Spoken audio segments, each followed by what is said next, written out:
স্বাধীন বাংলার জাতির পিতা, স্বাধীন বাংলার জাতির পিতা মুজিবের পথ ধরো। মুজিব ভাই এসে গেছেন, তাকে আপনারা স্লোগান দিয়ে অভিবাদন দেন। শেখ মুজিবের পথ ধরো, বাংলাদেশ স্বাধীন করো। মুজিব ভাইয়ের পথ ধরো, বাংলাদেশ স্বাধীন করো। পাশের মাঠে তৈরি করো, বাংলাদেশ স্বাধীন করো। বীর বাঙালি অস্ত্র ধরো, বাংলাদেশ স্বাধীন করো। বীর আপনারা জোরে স্লোগান ধরেন, আমার দেশ তোমার দেশ। বাংলাদেশ বাংলাদেশ, আমার দেশ তোমার দেশ। বাংলাদেশ বাংলাদেশ, স্বাধীন করো স্বাধীন করো। বাংলাদেশ স্বাধীন করো।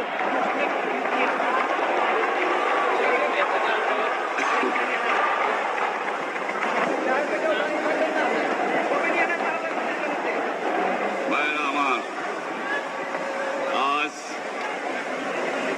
দুঃখ ভারাক্রান্ত মন নিয়ে আপনাদের সামনে হাজির হয়েছি। আপনারা সবই জানেন এবং বোঝেন আমরা আমাদের জীবন দিয়ে চেষ্টা করেছি, কিন্তু দুঃখের বিষয় আজ ঢাকা, চট্টগ্রাম, খুলনা, রাজশাহী, রংপুরে আমার ভাইয়ের রক্তে রাজপথ রঞ্জিত হয়েছে। আজ বাংলার মানুষ মুক্তি চায়, বাংলার মানুষ বাঁচতে চায়, বাংলার মানুষ তারা আজ তার অধিকার চায়। কিন্তু দুঃখের বিষয়, আজ দুঃখের সঙ্গে বলতে হয় 23 বছরের করুণ ইতিহাস, বাংলার অত্যাচারের, বাংলার মানুষের রক্তের ইতিহাস, 23 বছরের ইতিহাস, মুমূর্ষ নরনারীর আর্তনাদের ইতিহাস, বাংলার ইতিহাস, এদেশের মানুষের রক্ত দিয়ে রাজপথ রঞ্জিত করার ইতিহাস। 1952 সালে রক্ত দিয়েছি, 1954 সালে নির্বাচনে জয়লাভ করেও আমরা গদিতে বসতে পারি নাই। 1958 সালে আইয়ুব খান মার্শাল ল জারি করে 10 বছর পর্যন্ত আমাদের গোলাম করে রেখেছে। 1967 সালে 6 দফার আন্দোলনের 7ই জুনে আমার ছেলেদের গুলি করে হত্যা করা হয়েছে। 1959 সালে আন্দোলনে আইয়ুব খানের পতন হওয়ার পরে যখন ইয়াহিয়া খান সাহেব সরকার নিলেন, তিনি বললেন দেশে শাসনতন্ত্র দেবেন, গণতন্ত্র দেবেন, আমরা মেনে নিলাম।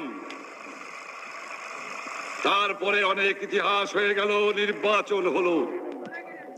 আপনারা জানেন দোষ কি আমাদের?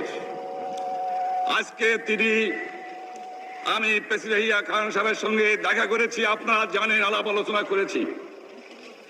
আমি শুধু বাংলার নয়, পাকিস্তানের মেজরিটি পার্টির নেতা হিসাবে তাকে অনুরোধ করলাম 15 ফেব্রুয়ারি তারিখে আপনি জাতীয় পরিষদের অধিবেশন দেন।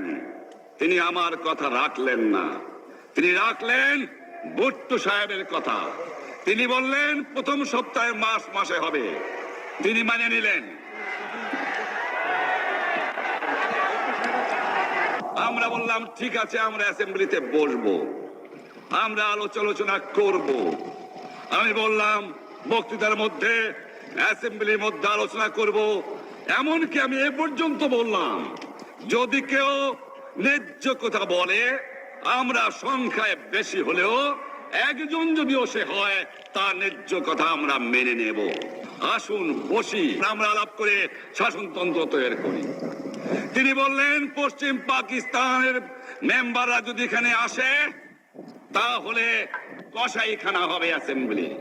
যদি কেউ অ্যাসেম্বলিতে আসে তাহলে পেশোয়ার থেকে করাচি পর্যন্ত দোকান জোর করে বন্ধ করা হবে। তারপরেও যদি কেউ আসে তাকে সন্ন্যাসার করা হবে। আমি বললাম অ্যাসেম্বলি চলবে।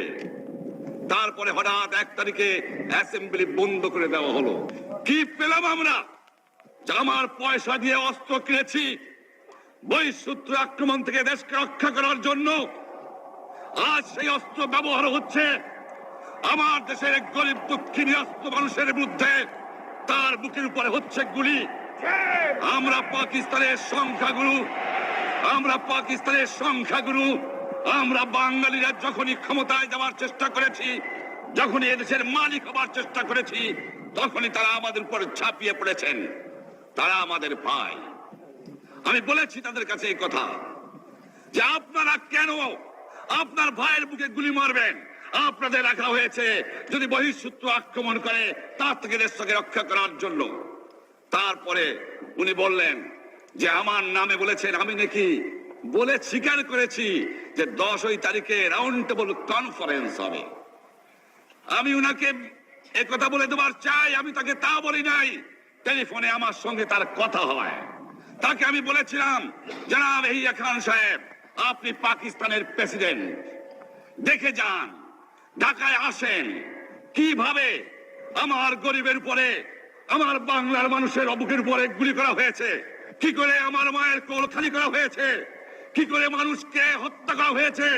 আপনি আসুন, দেখুন, বিচার করুন, তারপরে আপনি ঠিক করুন। আমি এই কথা বলেছিলাম।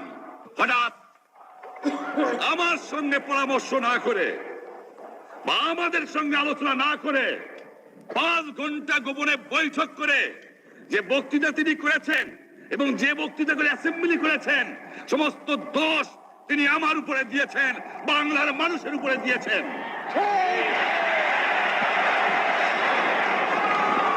আমি পরিষ্কার মিটিংয়ে বলেছি যে এবারের সংগ্রাম আমার মুক্তির সংগ্রাম, এবারের সংগ্রাম স্বাধীনতার সংগ্রাম। ভাইরা আমার, 25 তারিখে অ্যাসেম্বলি কল করেছে, রক্তের দাগ শুকায় নাই।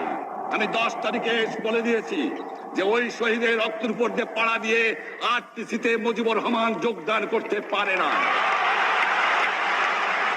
অ্যাসেম্বলি কল করেছেন, আমার দাবি মানতে হবে। প্রথম, সামরিক আইন মার্শাল ল উড্র করতে হবে।